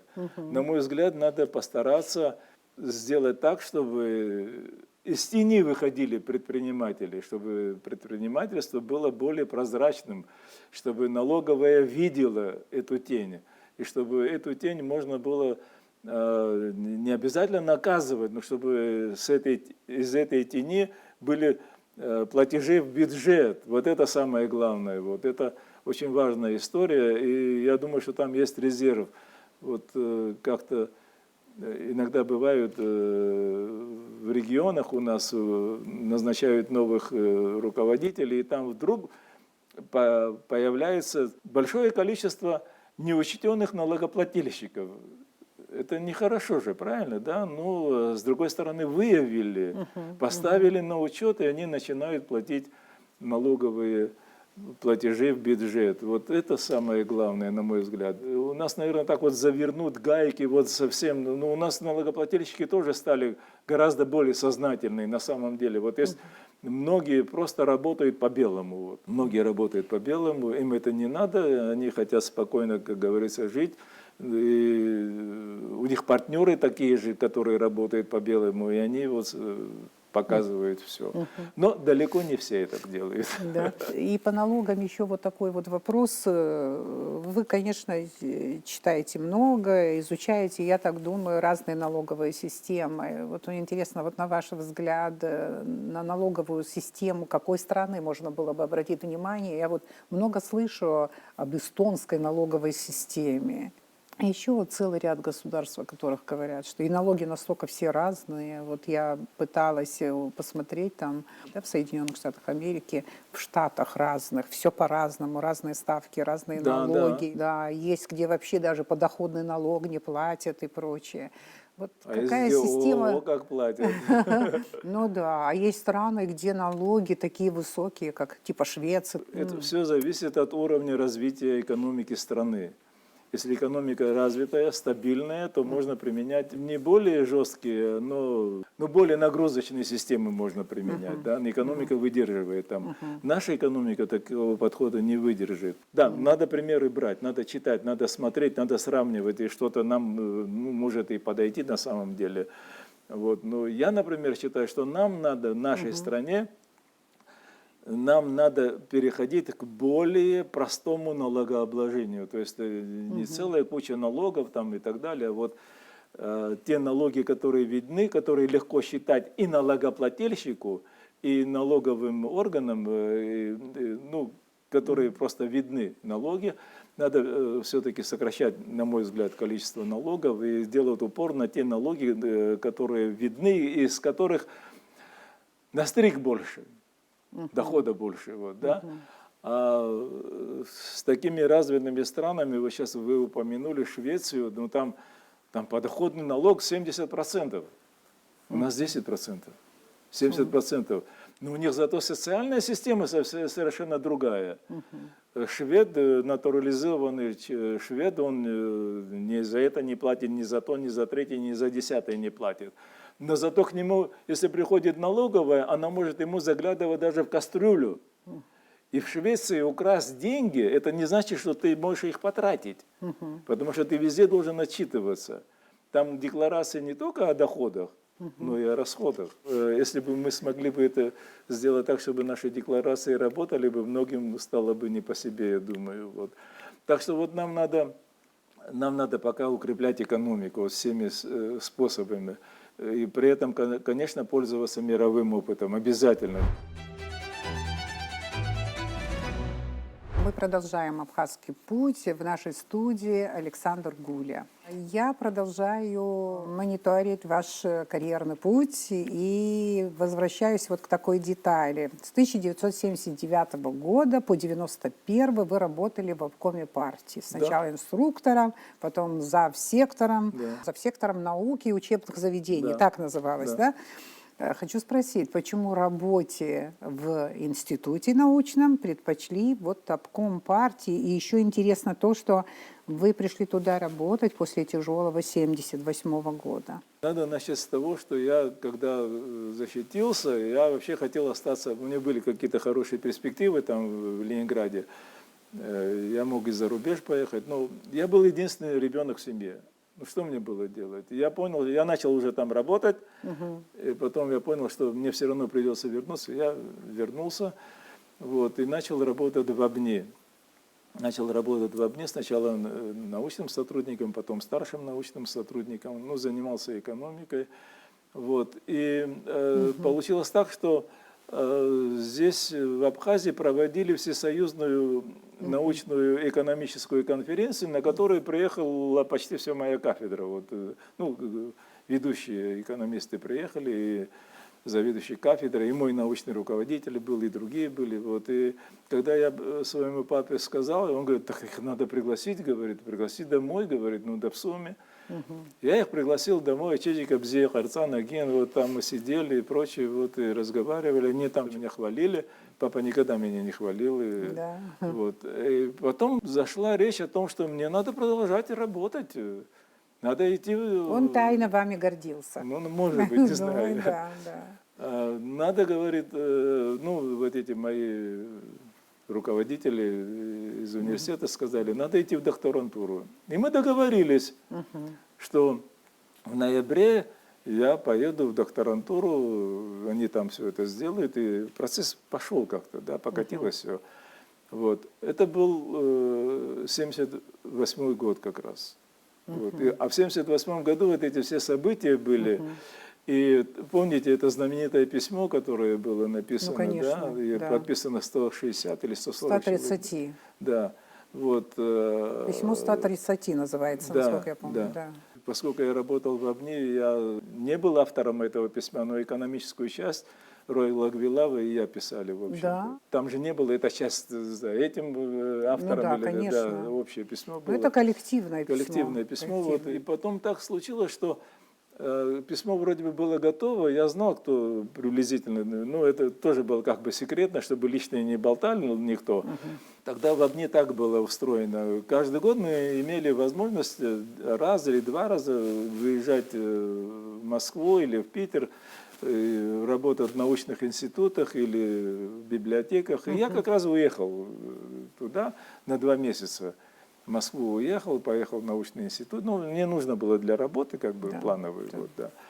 А в это время, оказывается, тучи стали сгущаться над авторами и вообще над этим письмом. И пришлось резко выехать в Москву и письмо передать по адресу. Ну, те подписи, которые сумели сделать, сделали. Вот. И меня не оказалось, и других некоторых ребят не оказалось, которые не смогли подписать. И это письмо пошло. И в 1978 году это письмо пришло уже назад сюда. Нет, это в 1977 году. В 1978 оно пришло назад. Вот, и начали шельмовать всех авторов. Там, помните, Юрия Арбун, Гудисовича там, ну, да. и других там очень сильно наказывали из партии, с работы и тому подобное. Вот. И как раз в это время, а меня летом начали приглашать в обком партии. Приглашают в обком партии с тем, чтобы вот открылся новый отдел, и хотят, там Александров был руководителем этого отдела, Тоже Виктор знакомая Евгеньевич. фамилия, помню. Да, Виктор Евгеньевич. Да. Вот, и меня хотели туда инструктором взять. Я отказывался, я говорил, я должен в докторантуру ехать. Один раз отказался, второй раз отказался. Но папа вообще-то немножко боялся, что я уеду в докторантуру, опять пропаду. Да. Вот, и на третий раз это был сентябрь или октябрь месяц, колол дрова, и вдруг подъезжает Борис Иванович Тарба на машине и говорит, почему телефон не берешь? Я говорю, я занят, работаю. Тебя, говорит, Борис Викторович приглашает. Я говорю, зачем? Ну, по тому же самому вопросу. Ну, я же уже сказал, говорю, что я в докторантуру еду, мне неинтересно, мол. Нет, надо, говорит, поехать. В это время папа приезжает, и он говорит, ну как же так, в Саропе, Борис Викторович, если у тебя... И вообще, говорит, вообще особо, говорит, веди себя прилично, говорит. Раз тебе предлагают, ну надо, наверное, согласиться. Он не настаивал, но так сказал. Я попал к Борису Викторовичу, и Борис Иванович тоже там сидел. И вот он говорит, вот так ты 2 раза уже отказался, говорит, но я тебе хочу, говорит, все-таки предложить, говорит. Это неплохая работа, говорит, это хорошая для тебя работа, это хорошая школа будет, ты научишься многому, у тебя может быть рост и так далее. Ну, с ростом у меня не получилось по партийной линии. Вот. Мне все время что-то мешало. Вот. И помятуя слова моего папы, я дал согласие. Но я говорю, но я все равно должен работать, я говорю, в ОБНИ и читать лекции в университете, ради Бога, говорит. Вот. И вы параллельно все вот это совмещали, да? Да, все совмещал. Совмещали. Да. Еще я читал лекции по обществу знаний. Общество знаний тоже. При обкоме, по-моему, да, это общество было? Да, при обкоме. Ну, я вообще-то в обком партии, знаете, еще почему попал? Я когда учился в Ленинградском университете, я был членом комитета комсомола Ленинградского университета.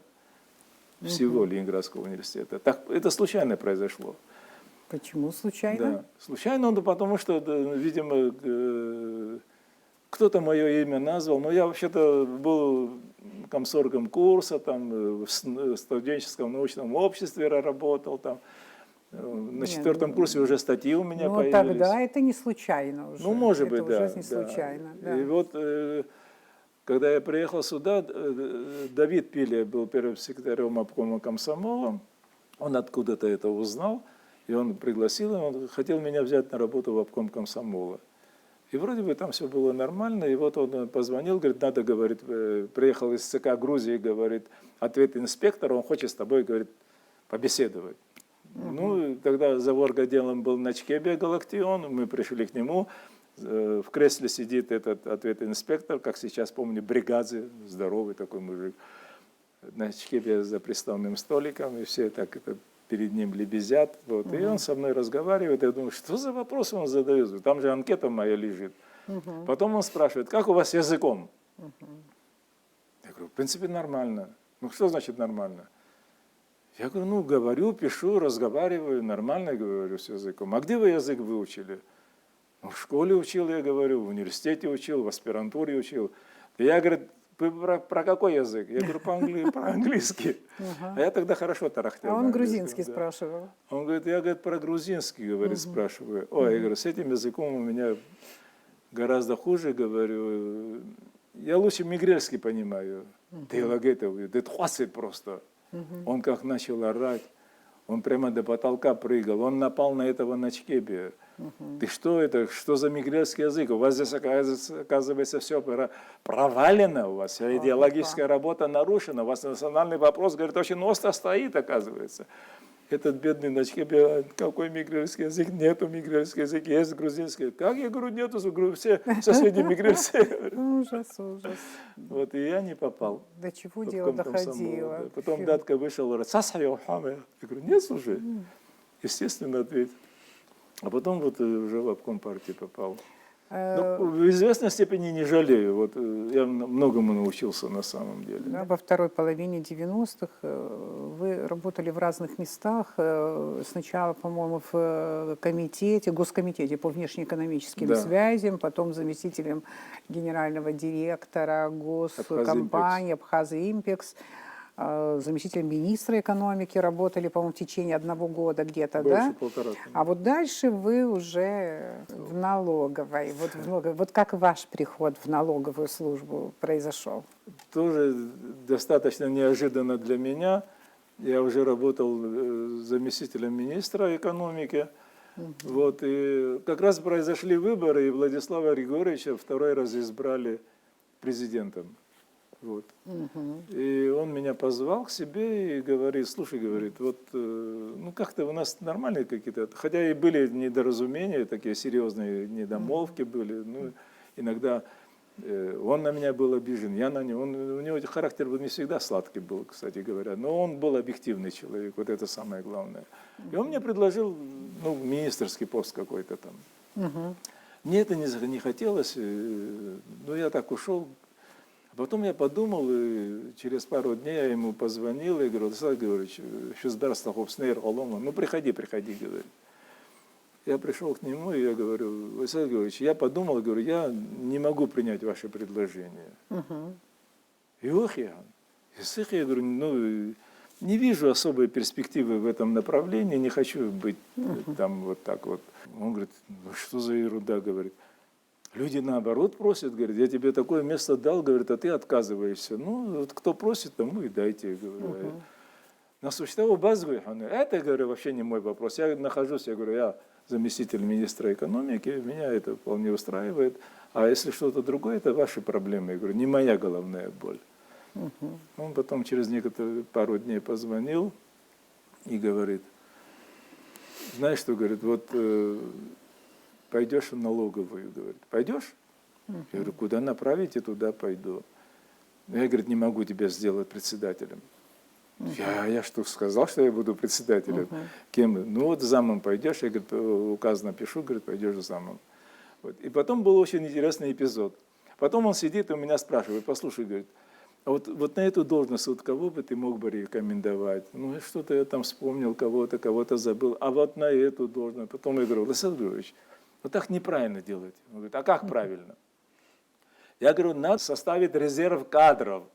А это что такое? Он говорит, он же никогда не работал в этих структурах. Ну, да. На каждой должности, я говорю, должен быть резерв кадров. 2, 3, 4 человека там, с биографиями, с объективками и тому подобное, с прохождением их. Он говорит, знаешь что, ты старый партократ, говорит, иди отсюда, говорит. Это, говорит, неприемлемо, говорит. Нашелся мне тоже, говорит. Я ушел, я еще работал в Министерстве экономики, и вдруг через несколько дней звонит мне какая-то девушка, не хочу называть имя, и она говорит, Александр Григорьевич сказал, чтобы я с вами побеседовал. Я говорю, ну приходите. Она пришла, она говорит, вот этот вопрос резерв кадров.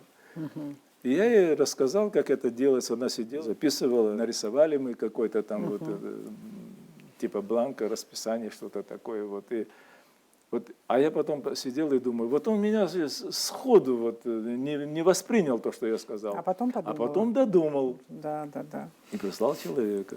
И вот так вы оказались в налоговой. Аурус школстан шхейтаха, злаздорола, апс бзени вдорой. Вежат пе афишуксазы, шера шежланд, дермид гуле дудза, апсуа милат рейпорхаразы, а глобал проблема дацаглы. Харахзы досхырна данхот, апсуа хаканацы яра досхыру. Гулатша хрыла мдзюарса зыхыны, илшыз дари рачоп, илкау, харихуцу запсуа интеллигенция гидергыланы егайца здарадзе рачоп.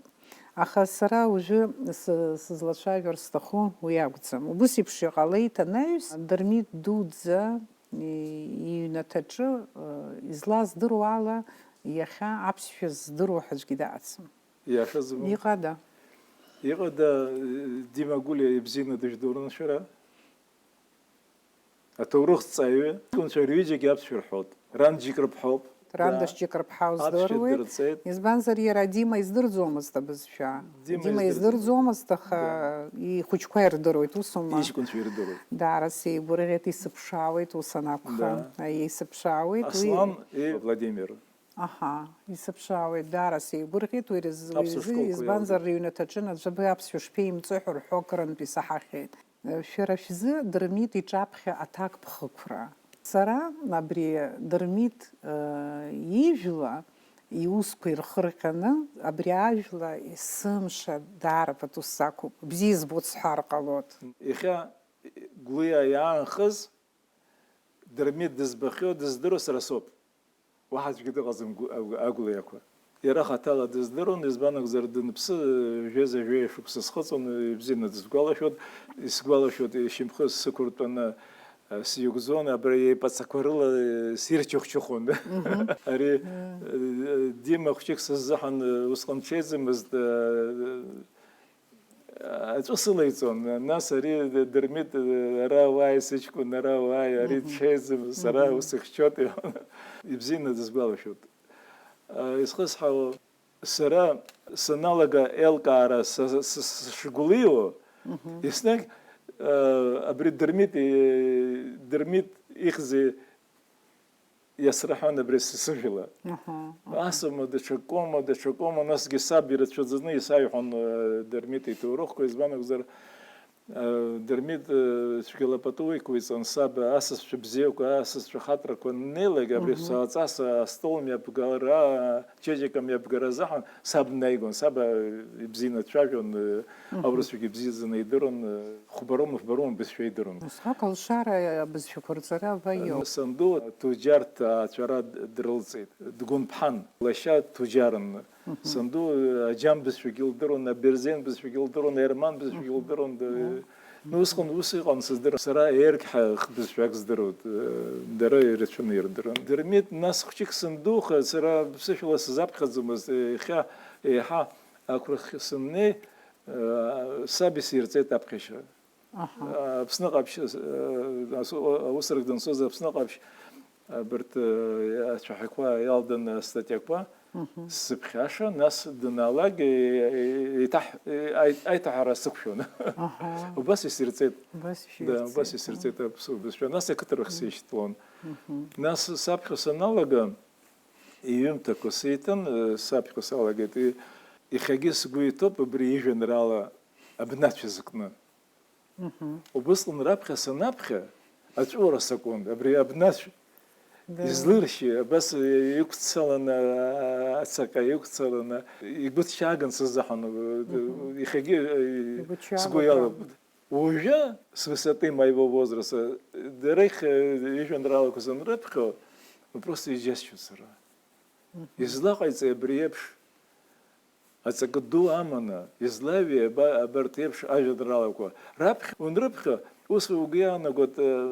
داره يمرني يوب يمرزم أتذكرهم وصلنا يرزحن تشكيلي ودين حسكوي أنا قلت درميت سرت سجلون تبزحن سخزوم سراخا درميت دقم لاستجي سصدرهم حرح عند كرة иаԥсыхәоз. Избан акәзар усҟан уигьы иашьклаԥшуан, аҩыра рымоума, ашәҟәқәа рымоума, аҵарауаа рымоума, алидерцәа рымоума, алидерцәагьы ҳауит, анбангьы ҳаман, ашәҟәқәагьы ҳаман уи аамҭазы убри зегьы иацхрааит.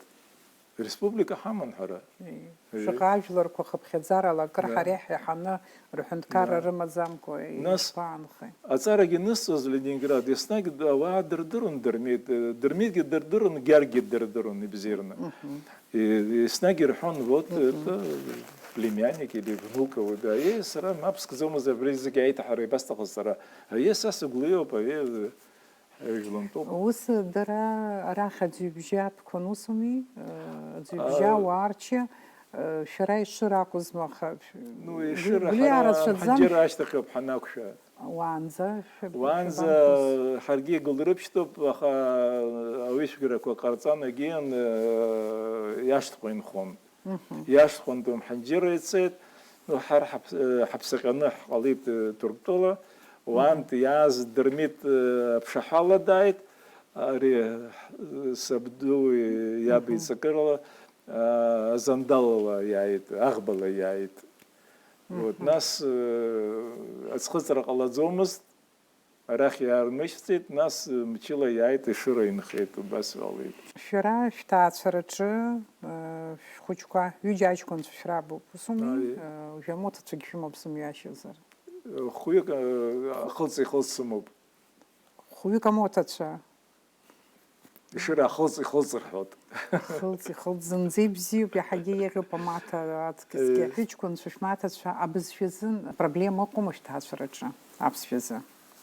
Апроблема ҳаман аурыс бызшәазын. Ахәыҷқәа ракәызу измаз урҭ Ахәыҷқәа апроблема рыман, аԥшьбатәи класс аҟынӡа изцәажәаӡамызт русшәала. Ирҳәозгьы илаҟәаҟәаны ирҳәон, ирзеилымкаазгьы рацәан. Рхатә бызшәа аԥсуа бызшәоуп. Иахьагьы дара семызкакгьы ԥсышәала. Убри ҳаракыз ибзоурада шәара шәакәу, ран лакәу, убри здыруазар сҭахуп. Шәҩыџьагь шәакәхап, аха иаҳарака. Саб. Избан ахәыҷқәа Избан акәзар иара убас азҵаара иқәиргылеит. Аҩнаҭа аҟны ԥсышәада агьи рмаҳароуп. Убас егьыҟалеит. Нас ран, естественно, сара. Сангьы аԥсшәа бзиаӡаны илдырон. Убас иҟан момент, аԥшьбатәи ахәбатәи классума сыздырам, сыҷкәын аиҵбы дааин, иара абри апоетцәа дрызҿлымҳан цәгьала.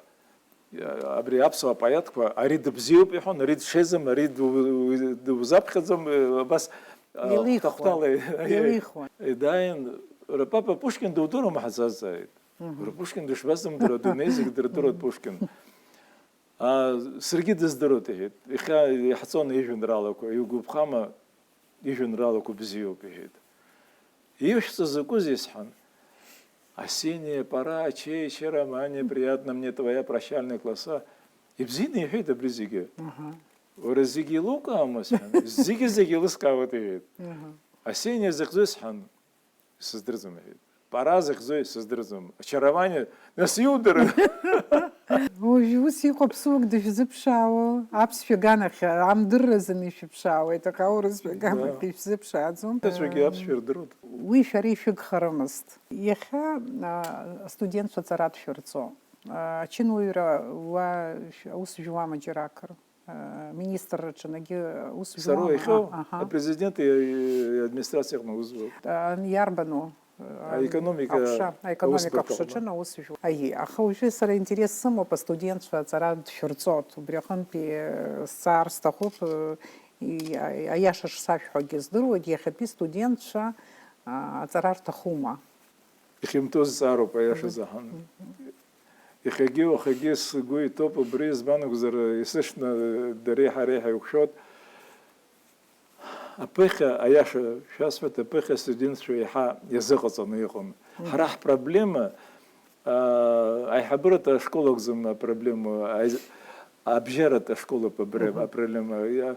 Абитуриент дымнеиуа дазыҟаҵаны дыҟамзар, егьа аџьабаа убар иуадеиуп изыҟаҵара, нас уашьҭан иаҳа иуадеихоит. Иаҳԥырхагахаз рацәахеит, абри аибашьрагьы иаҳԥырхагахеит, уи ашьҭахь ковид иӷәӷәаны иаҳԥырхагахеит. Аковид иӷәӷәаны иаҳԥырхагахеит, избанок зар епхет ацара епхет ну онлайн хит адиги хидуи хахжотоп яшазахан нас ашколги хчик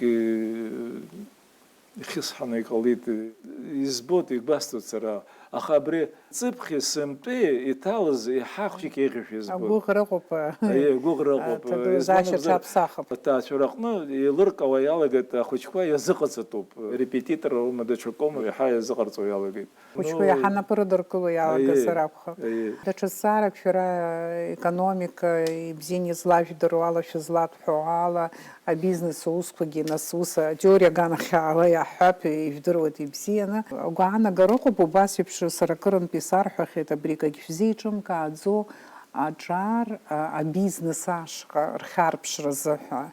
Абри дырцатуп езырхуцтуп ирацюйна аҿар рхатәус аадыртуа иубыс иҟалаанӡа ҳҳәынҭқарра зыҟәа хаӡом ҳәа зегьы еибарыҩны ачынуаҩра иашьҭоуп ҳәа ус еиԥш агәаанагароуп шәара ишԥахәаԥшуа? Абри студентцәа лассы-лассы сразу убанхо убанцо бабантао ну иуадеми аймадаркусхага ишезым нас сразу вот ус директор живом айхара габри заочно хазфу аха ико операционно студентцәа чулнут ахшагны ацаразцо аусги зво усги рачоп насги збоцара зынзацк азгапшва хучква дырархат уску гирмуб барайхубца хаслазан но кастакот напала кастот истиот гиот бриала парас рхавот ицег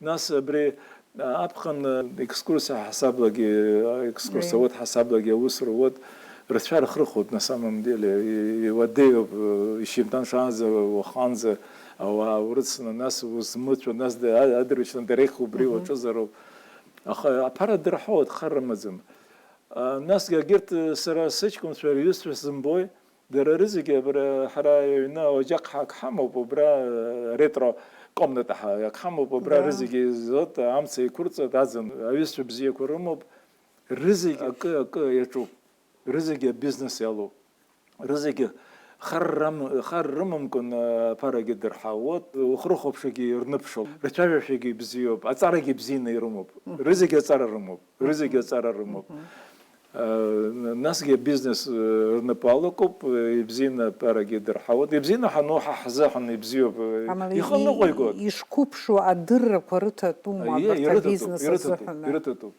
أو يدا عزازروب أدر جيم زروب أصار جيم زروب أخم يبغاش يرتطوب يخخ شيء بيجو وبرجي وجي أتسكامو ناسا بيزنس وسجي سرا صدقلو بري يشوفوا بيزنس يالجا سرا شكون شو يشوفوا ز أبرر حراي يشتد. Панаюсь Сара, ну хочек нас ису даю пахаю шестот. Абрия политика яхана ажлар шахети неси иждеро опзги хазлас фажу паха. Фкуш мана го яха убрия тагыла заща яха и тыфинталама, яха отширяшама, абри холодная фаза, рхот убряшха и сыма мамзарги, абас иqa за эмоции куитаги инерционин ханыйку. Ну и хотели тыфинтуло пха из хазом, аха и хай тынчуп по ситуация, аха вы их тынч уси анхарх стахубсара, аха создаром Абертайча хараква, айча галараква, и нымчазит. Зигдароп и нымчазит. Зигдароп яца хазиснаг агнам зараимоп. Воги джаднери тахазаракхап. Ишего создырзам маха. Хучих сасшот дерек халагар хасшот сара. وبري شيزم ياشزم يشيم قشايا يور قلوت يشيم حقلنا قوت يستغزم سرا دوسي غانا غور يحرت ازين يمزرو اخا وبري نخص بري ريخستاغ غرا ساقش حزم سرا يس شيش خوش حرا نو Ярбан залага милат, ямыч харкалот. Харге зна استخدم خشتر قلوت جرا شيم يحيغ ديسكوسيا ايلبك ارقالارو امشي لركارو جرد لركارو دراي ليطالنا خشيك كخني نيري حيشو اتشارجي خشيك يا زاتوب بريغانا خلا يحا وجيت شو زيجي وحرق على زمخة وقانا قري حالا ديسكوسي كقزاد شك قزاد ويزيج يادس كلو سر سخي يادس كلو تخا أبري أسرع أكبر أو رتشا إزجر أو رتشنا نزل وادشا زكمانكوا أو سورة يلا قط زكون تلبيها حمحو بري بري شرطو تقولا أو زنزاتسكي بشزم ورا دشكالا يمي بورو تخوبخا تعالز شكا خلص عرقلوت يسخص حوا أزوختون بجيت رخينيلك نخشيكو خسروب هاو سو ويد دشوسوب хороший парень ويد دشوسوب داري يبجي سبجيستر أكسيت بحاو زحن بجي تيرا وجياشزم سقوله بزيو دالس رستوغو وجياشزم يالختو يبسو يوب يالختو أحب زيجيس خروة. В эфире «Абхазский путь». Блиц-опрос, можно так сказать. Хотя иногда говорю, это псевдо-блиц-опрос, потому что он не такой бывает короткий и быстрый. Или упрощенка. Я называю упрощенкой, потому что подробно на эти вопросы ответить просто у нас времени нет. Ну вот я начинаю эти вопросы вам сейчас задавать. Первый вопрос в этом блоке я задаю давнишнему выпускнику экономического факультета, отделения политэкономии Ленинградского, теперь уже Санкт-Петербургского государственного университета. В 1971 году вы закончили его. Да. Вопрос. Из 3 типов политэкономии, да, капитализм, социализм, коммунизм, живучим оказался только капитализм? Я бы не сказал бы так. Вот теория, марксистская теория, она жива. Не могу сказать, что она процветает, но, по крайней мере, она пользуется очень большим интересом. Вот, начиная особенно вот с 98 года, когда был, помните, дефолт. Дефолт возник в России не только же в России, это дефолт произошел, кризис был, мировой кризис был. Финансовый. Потом еще был кризис.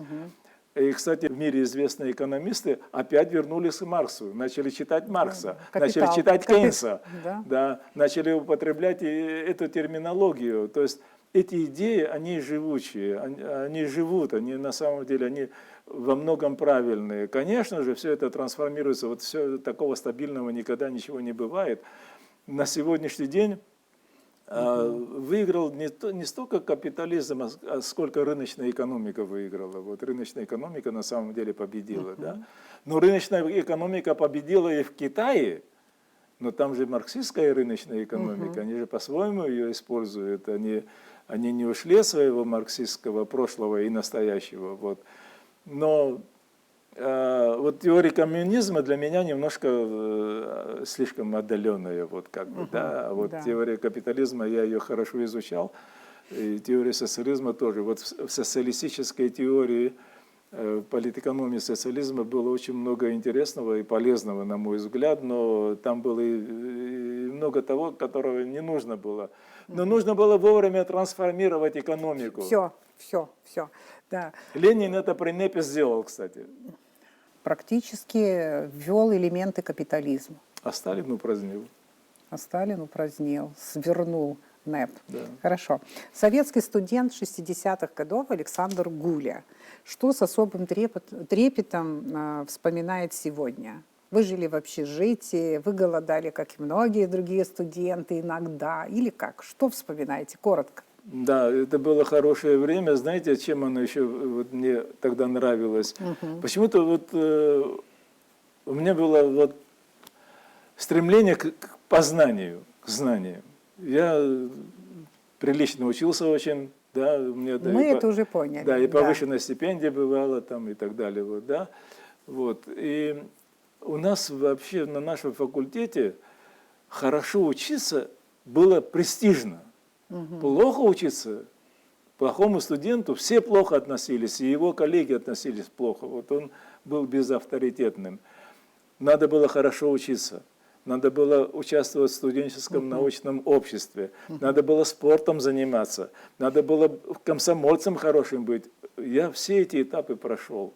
Я даже был членом сборной факультета по футболу и даже был чемпионом университета по футболу. Я плохо играл. Но за счет энергии там меня брали, подпускали.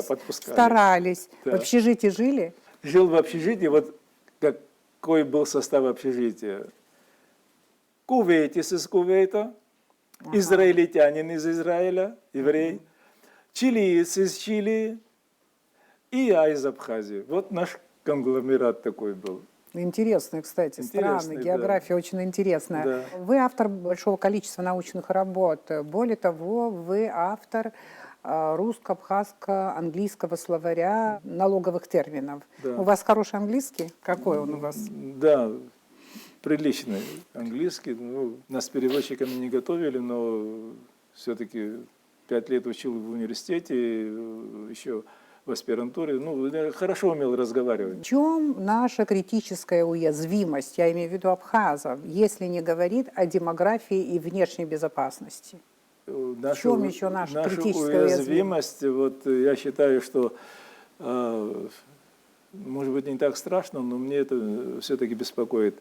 Наше национальное самосознание, которое должно базироваться не на словах, а на поступках и действиях, и которое должно базироваться на нашем национальном языке.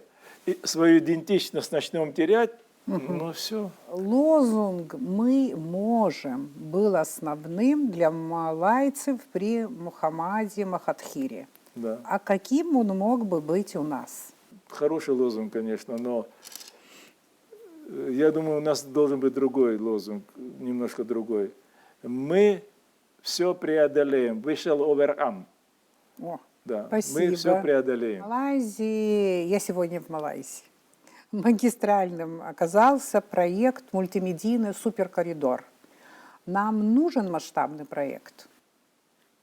Мы не выдержим его. Мы просто не выдержим. Вы понимаете, масштабный проект, он нас может просто в потоке унести. Все наше сознание может вымыть и унести может.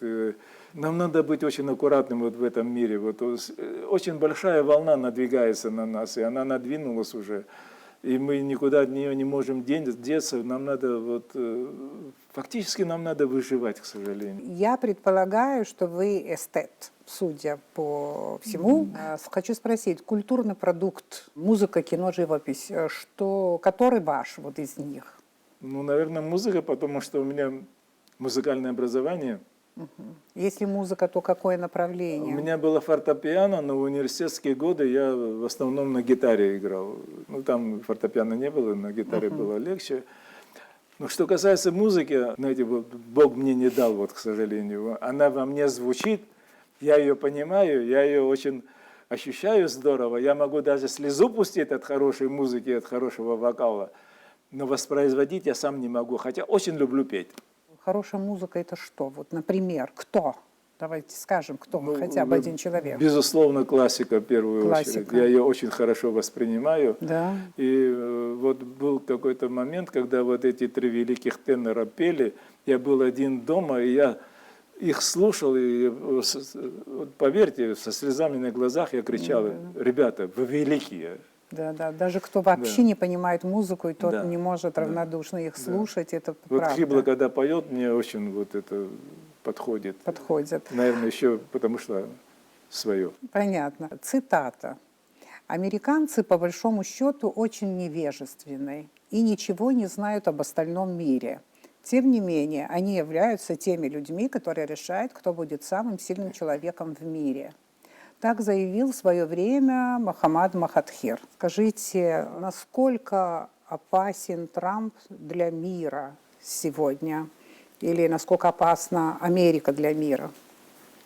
И то, и другое очень опасно. И Америка самая опасна для мира, потому что у нее откровенные имперские намерения, И вот все это, последние вот эти высказывания Трампа говорят о том, что он в этом направлении движется. Сам Трамп очень, на мой взгляд, Скажите, неустойчивый. он случайность в американской политике или же он продолжение своих предшественников в этой должности, на этом посту, но немножко в другом формате? Я думаю, что он просто противовес Байдену. Просто Байден настолько им вот здесь вот стал, настолько был неспособен человек, и настолько его пытались продвинуть те силы, которые видели, что этот человек самостоятельно не мыслит, они решили, что лучше вот этот тип, наверное. А это Камала Харрис тоже была такая вот неубедительная, на мой взгляд, и для американцев тоже. Но он харизматичный человек. Это воздействует на любого человека, на любого избирателя. Это и в любом обществе это может быть. От многих людей, которые вас знают хорошо или знают даже не очень хорошо, поверхностно даже, в основном, характеризуя вас, они говорят. А что говорят? Вот как вы думаете, что они могут о вас сказать? Что обо мне говорят? Какой, вот эпитет какой могут использовать в отношении вас? Скажу словами Якоба Лакоба. Да. Это сегодня тоже так как-то повторилось, поэтому я вспомнил. Якоба очень хорошо мы знали друг друга. Ну, яркая личность, естественно, да, ну, неординарная. И мы как-то с ним очень сильно поспорили. Ему нужно было решить какой-то вопрос, а я этот вопрос не хотел решать, потому что, ну, были обстоятельства, на мой взгляд, объективные, надо было по-другому или попозже это решить. И, в общем, он был очень недоволен мною, но когда мы расставались, он говорит: я не знаю, какой ты экономист, но дипломат ты отменный. Вот, я скажу, что вот про вас обычно говорят, что вы абсолютный интеллигент. И при этом я скажу, что однажды, я не знаю, вы помните или нет, я была свидетелем такой ситуации, когда вы спорили с одним известным и влиятельным человеком в Абхазии. Я случайно оказалась там рядом, и вы достаточно убедительно и жестко оппонировали этому человеку. Я не знаю, вы вспомните этот случай или нет. То есть вы можете быть резким, жестким. Вы знаете, вот я много всяких предметов изучал, среди них была риторика. Кстати, очень интересный предмет, который мне всю жизнь помогает. Вот. И если вы говорите об этом эпизоде, я сейчас не могу вспомнить, но мне не часто, может быть, но достаточно. Приходилось иногда, речь шла не о личных интересах, а об общественных делах наших. Вот, да? Никогда не оскорблял противоположную личность. В детстве достаточно дрочливым был, вообще-то говоря. Ну, по крайней мере, даже там, где я считал, что необходимо, я не избегал этой ситуации, хотя и получал, и сам. И финальный вопрос кандидату экономических наук, профессору Александру Гуля. Главный вопрос нашего общества на этом этапе Абхазского пути. Коротко. Главный вопрос – это, безусловно, консолидация общества. Вот так как мы, вот, Ирина Шотовна, вы в этом процессе участвовали, как мы сумели консолидироваться перед войной и во время войны, вот это нас спасло на самом деле. Это была доминанта нашей победы.